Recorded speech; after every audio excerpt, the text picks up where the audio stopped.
பொறக்குதப்பா பசும்பால தாய்ப்பாலா நம்பு வந்தேண்ட பால்காரன் அடடா பசுமாட்ட பத்தி பாட போறேன் புது பாட்டு கட்டி ஆட போறேன்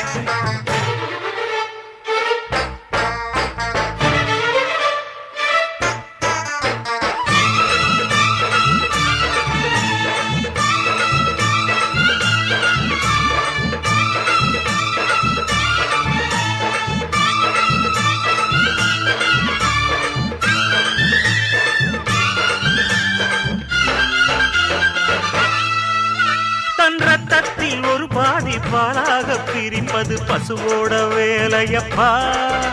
அது பிரித்தாலும் பாலோடு தண்ணீரை கலப்பது மனிதனின் மூளையப்பா தன் ரத்தத்தில் ஒரு பாதி பாலாக பிரிப்பது பசு